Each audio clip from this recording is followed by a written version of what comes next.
Vou passar a palavra ao Carlos Eduardo Faria Franco, diretor de Relações Regulatórias da TIM.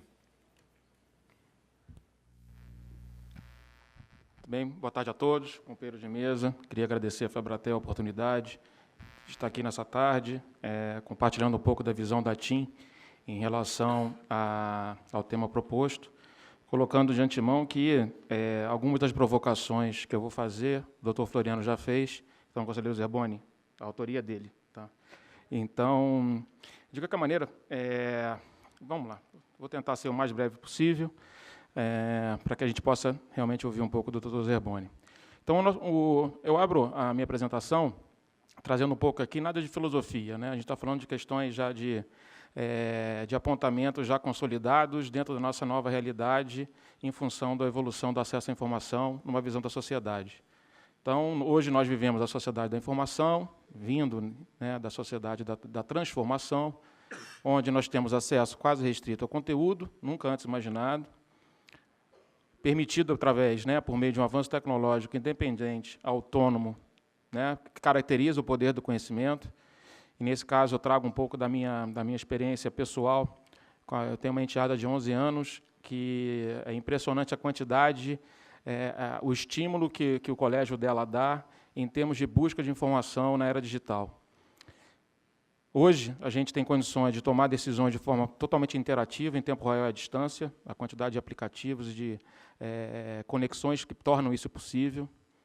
E o que acontece nesse momento está sendo compartilhado na web. Né? Hoje, a sociedade cada vez mais tem essa necessidade de aquilo que acontece, bom ou ruim, não interessa qual é o adjetivo que você possa dar, aquela vivência que está sendo experimentada, de ser compartilhada. Então, como conclusão geral dessa visão de sociedade nessa era da informação, então a gente tem que a adaptação do homem a esse novo paradigma de sociedade tem nas telecomunicações como um instrumento essencial que permitiu essa transformação.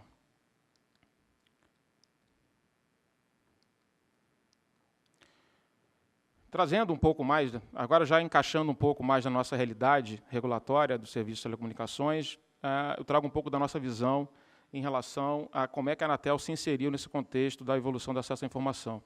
Então, como o professor Floriano colocou, temos a Portaria 941, como uma coisa mais particular da agência, e depois a publicação da Lei 2.527, ambas no final de 2011, que regula o acesso à informação. Então, a partir disso, eu trouxe aqui algumas realidades inovadoras, né, algumas experiências novas que o setor de telecomunicações passou a ter em função desse novo cenário. Então, a publicação da Agenda dos Conselheiros, é de suma importância, que toda a sociedade, também os outros players, entendam quais são os assuntos tratados no âmbito do Conselho. A disponibilização das análises do Conselho Diretor, isso no exercício regulatório, principalmente da parte contenciosa, isso é essencial. Então, ao final da reunião do Conselho Diretor, a Anatel começa a carregar as análises que foram deliberadas naquela reunião, e isso permite, assim, na nossa visão, isso é essencial para garantir o exercício pleno do princípio da ampla defesa. Ou seja, a gente poder ter acesso de que forma as questões das outras prestadoras estão sendo decididas e agregar valor aos nossos recursos, às nossas defesas, às formas de posicionamento perante a Anatel. Transmissão ao vivo das reuniões do Conselho Diretor, a gente entende que é importante para que todos, né, aqueles que não têm oportunidade de ter um encontro pessoal com os conselheiros nas audiências, né, nas audiências de empresas, que as pessoas entendam qual é a lógica, qual é o raciocínio que cada conselheiro adota para aprender. Né, não deixa de ser um processo de aprendizagem em relação à forma de pensamento de cada diretor. Processo digitalizado disponível no SICAP, da Anatel, é uma economia em várias dimensões, economia de papel, economia de tempo, economia de dinheiro. Né, a gente vê um grande avanço em termos de acesso digital aos processos administrativos. Divulgação de dados e resultados setoriais, isso é de suma importância, ou seja, o carimbo da Anatel na divulgação de um dado setorial, ele dá credibilidade àquele número, ele permite que análises do mercado, análises competitivas sejam feitas e, de alguma forma, isso pode direcionar também as ações das empresas. Então, a Anatel, na nossa visão, de forma geral, a Anatel se atualizou nesse ponto, né, acompanhou a transformação, né, o alcance da sociedade em relação à era da informação. Falar um pouco da TIM em relação a isso, como é que a TIM se inseriu nesse contexto. Ao final de 2012, a TIM lançou um projeto chamado Portas Abertas. A gente entende que de alguma forma, traduziu-se numa quebra de um paradigma acerca da transparência nas informações para os usuários. Quem é usuário e não teve a oportunidade de acessar ainda, eu convido a fazê-lo. Os potenciais usuários da concorrência também convido a fazê-los e se surpreender com o nível de transparência, com o nível de informação que a TIM consegue, que assim está dando por meio do portal. É uma interface Google, então fica muito fácil das pessoas interagirem e entenderem o mapa de cobertura, a indicação de sinais, podem fazer o teste, não pega bem na minha casa. Vai lá, a informação vai estar lá e vai estar condizente com a realidade de prestação de serviço que o usuário tem. Tem outras informações, tutoriais, entrevistas com o presidente. Então, uma forma diferente de, a partir de essa transformação, dessa busca cada vez maior da transparência, de que forma a TIM se inseriu nesse contexto. Aí surge a pergunta, será que, dentro dessa linha de caráter geral, né, que eu já falei em relação à Anatel, será que em relação à fiscalização a gente consegue perceber a mesma coisa? Lembrando que essas provocações já foram colocadas pelo professor Floriano. Então, sigilo, né, apesar de a gente ver sinais de evolução em relação ao pensamento em especial, sigilo ainda precisa ser a regra? É a pergunta que se coloca. De que forma usar o poder de polícia? É óbvio que, gente, por favor, eu milito no setor há 13 anos e nunca passei por essa situação aqui de fiscais usando capacete e escudos, mas é só para a gente ilustrar um pouco que essa palavra, quando mal utilizada, ela, tanto em relação à sociedade, como em relação aos próprios funcionários, colaboradores da TIM, que atendem a fiscalização nas pontas, essas palavras elas podem ser muito mal interpretadas, quando, na verdade, a gente tem que entender que o processo de fiscalização é um processo normal, entre uma relação sadia entre administrado e administrador. E aqui surgem algumas coisas que foram muito bem colocadas pelo professor Floriano. Então, de um lado, nós temos, né, a busca pela informação, aquilo que o administrado, a prestadora consegue perceber a partir de um input, de uma fiscalização, de um recebimento de um ofício, de um recebimento de requerimento de informações, mas a gente não consegue perceber a necessidade da agência. Então, se nesse input da Anatel, por meio da atividade de fiscalização, a gente não consegue perceber qual é a real necessidade da agência, aqui começa algum tipo de turbulência no relacionamento que pode gerar ineficiência. Aí coloca algumas questões que o professor Floriano trouxe, de um volume de informações geradas, que de alguma forma não são utilizados efetivamente pela agência. Por quê? Porque se existe um trabalho prévio de a administrada, né, as prestadoras, entender a motivação daquela atividade, concordar com a razoabilidade daqueles pedidos que eles estão sendo formulados, entender, né, conseguir perceber a proporcionalidade e o objetivo daquilo que a Anatel quer fiscalizar e, de alguma forma, buscar o menor impacto na operação do serviço, a tendência é que essa atividade de fiscalização ela seja tranquila, não seja traumática, sem cacetete, sem capacete, sem escudos, e o objetivo seja alcançado. Então, é importante que a gente tenha algumas coisas em mente. Eu vou explorar um pouco mais à frente a questão da qualidade, mas temos em mente, o mesmo servidor que é utilizado para gerar informações associadas à atividade de fiscalização é o servidor que gera informações para direcionar as ações de otimização e resiliência. Então, ao otimizarmos a utilização desse servidor para esses dois propósitos, a sociedade vai estar mais bem servida. Então, eu trago aqui, de forma muito transparente, muito objetiva, uma questão que a gente sempre entende, sempre observa, sempre ouve também de alguns interlocutores, é acerca da possibilidade de manipulação de dados, né? E o sigilo decorre de um grande ou pequeno grau de desconfiança em relação à manipulação, eventual possibilidade de manipulação de dados. E nisso o Floriano colocou a questão da surpresa, ou seja, eu não consigo entender que um procedimento que visa busca prensal de equipamentos, que realmente o sigilo tem que ser a sua premissa para garantir a sua eficácia, e o outro tipo de fiscalização recorrente, por exemplo, faturamento de serviços, atendimento a usuários, tem o mesmo tratamento. Ou seja, são fins completamente diferentes e com resultados também completamente diferentes. Então, aqui eu coloco um esquema, isso aí não é o esquema da TIM, o esquema da TIM, né, a estrutura sistêmica da TIM provavelmente levaria alguns slides para a gente conseguir trazer, mas é só para a gente entender o seguinte, que hoje toda essa estrutura, essa arquitetura de sistemas, ela permite que a gente preste o serviço para 70 milhões de usuários. Né? Hoje a base da TIM é um pouco maior que isso. Isso só no SMP tem mais os serviços de dados e telefonia fixa, mas em menor patamar. Então, é um negócio muito grande, é um negócio muito complexo. Além disso, a regulamentação não é o único input que tem quando esses sistemas são parametrizados. A gente tem a parte regulatória, tem a parte fiscal, que de alguma forma direciona, né, a forma, o arranjo com que os sistemas vão falar e que tipo de geração de informação ele gera. Tem a parte de SOX, hoje a gente tem por conta de estarmos no novo mercado de ações, a gente tem uma complexidade ainda maior em relação à SOX, o nível de governança exigido é ainda mais aprofundado.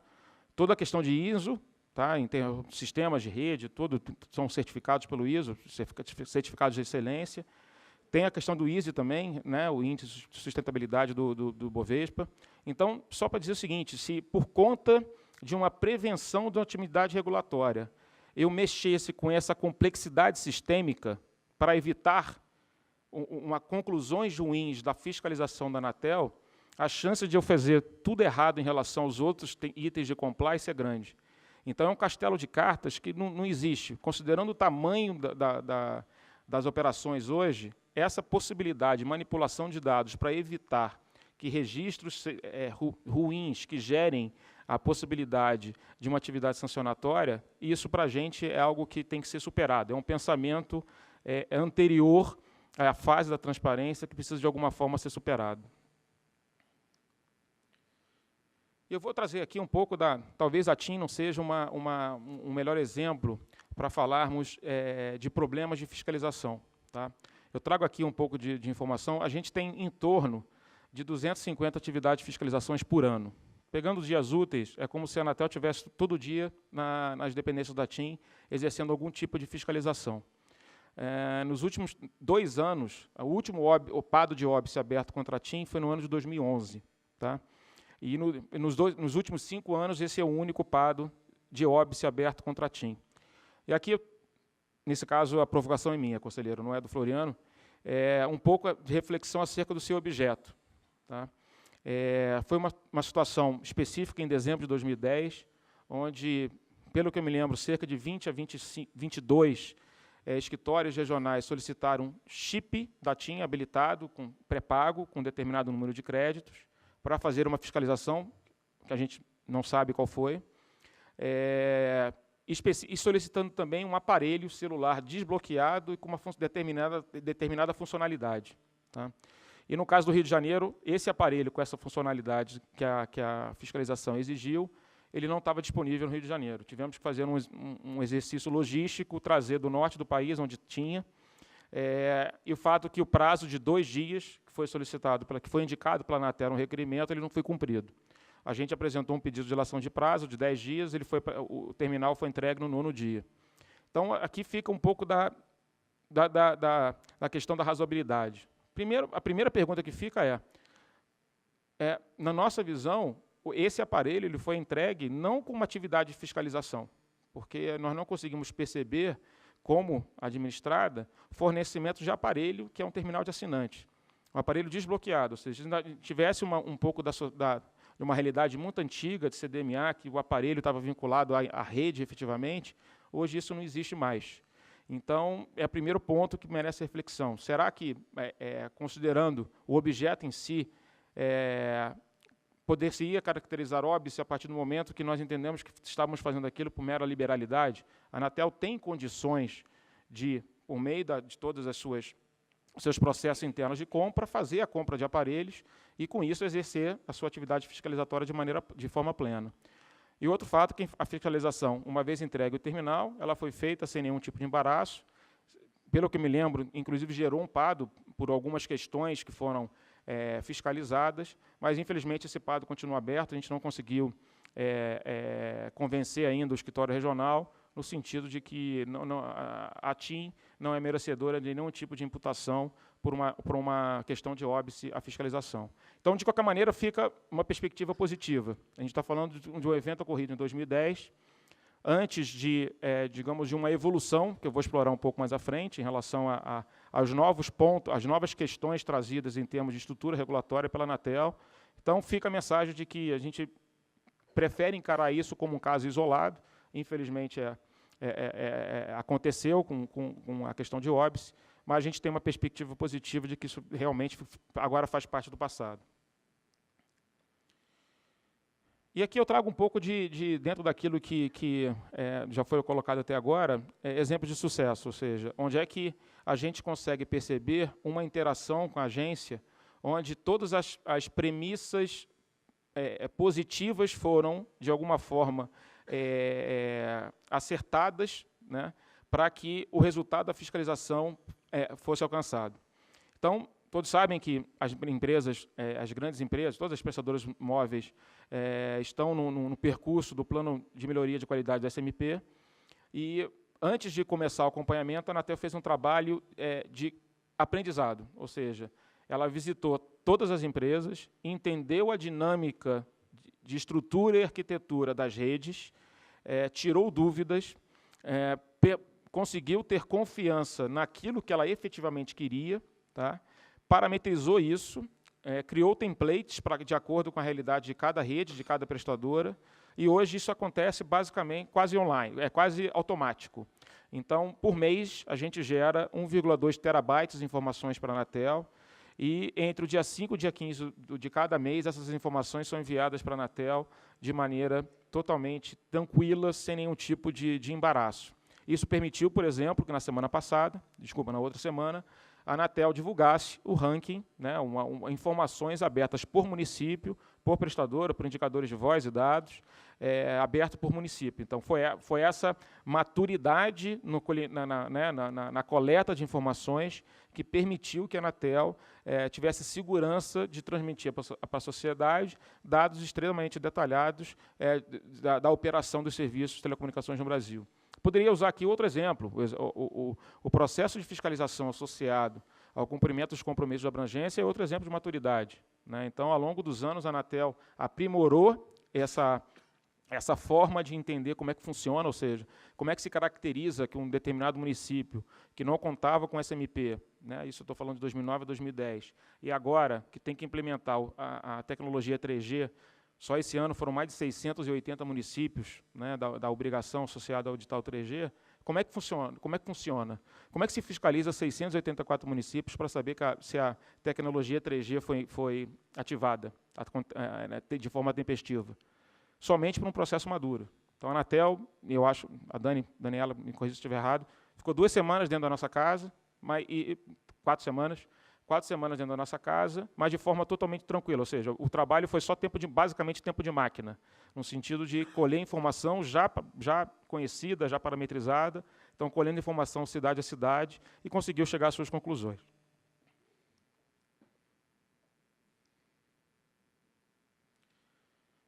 Um ponto importante também, quando a gente fala de transparência e fiscalização, tem a ver na grande inovação que o regulamento de fiscalização trouxe, foi um debate antigo do setor. Esse talvez tenha sido o item que se aproxima muito daquela figura anterior, um pouco exagerada do poder de polícia, que é a questão do acesso online. O regulamento trouxe essa inovação de permitir que a Anatel crie um ambiente seguro, com todas uma série de prerrogativas e premissas associadas a esse sistema, para ter acesso online aos sistemas das prestadoras. Então, o que a gente consegue perceber a partir do grupo de trabalho, que está sendo coordenado pela Superintendência de Fiscalização, a gente consegue perceber a preocupação, ou seja, o artigo 36 e 37 do regulamento, ele traz todas as condições mínimas para que esse acesso online fosse disponibilizado. E a gente consegue perceber que, na execução do grupo de trabalho, essas premissas estão sendo respeitadas, ou seja, a preocupação com a Anatel em relação à manutenção do sigilo, a questão das garantias constitucionais e a segurança dos dados. E tudo isso, nas soluções que estão sendo desenhadas, isso está sendo respeitado. Então, a gente tem a firme expectativa de que essa tendência de respeito integral a todos os princípios que foram definidos no artigo 36 e 37 do Regulamento de Fiscalização sejam preservados até a plena implementação do acesso online. Então, para finalizar um pouco como conclusão final, a gente entende que, a partir do ano de 2012, a gente está vivendo um novo cenário regulatório em relação à fiscalização. São vários os elementos. O novo regulamento de aplicação de sanção, não deixa de ser um elemento importante. O novo regimento interno da Anatel, em vigor a partir desse ano, 2013. O novo regulamento de fiscalização, que é de 2012. E agora, as decisões recentes de processos administrativos, onde, de alguma forma, em relação ao óbice, por exemplo, novas metodologias de sanção estão sendo consolidadas no âmbito do Conselho, trazendo segurança. Então, a gente está falando aqui de um arcabouço implementado a partir do ano 2012, estamos ainda em 2013, sabemos que existe uma necessidade, uma maturação de todas as novas regras, de todos os novos princípios que a Anatel determina, mas, de qualquer maneira, a gente entende que isso vai permitir que sejam traduzidas, esse novo arcabouço, se traduza em objetivos claros em relação à fiscalização, onde a Anatel define métodos padronizados em relação à forma de pedir, ou seja, o Rio de Janeiro tem que pedir a mesma informação da mesma forma que Manaus, que a finalidade de cada atividade fiscalizatória seja externalizada em busca de eficiência, garantindo, então, que os resultados, de acordo com planos operacionais, com os planejamentos da fiscalização da própria Anatel sejam alcançados, que os prazos sejam cumpridos, que isso não se torne, o cumprimento de prazos não se torne um potencial de litígio entre as partes e trazendo segurança para isso também. Então, a gente vê com uma perspectiva muito positiva de que ainda vamos colher todos os frutos dessa nova organização regulatória em relação ao tema de fiscalização. Era isso que eu queria colocar. Obrigado.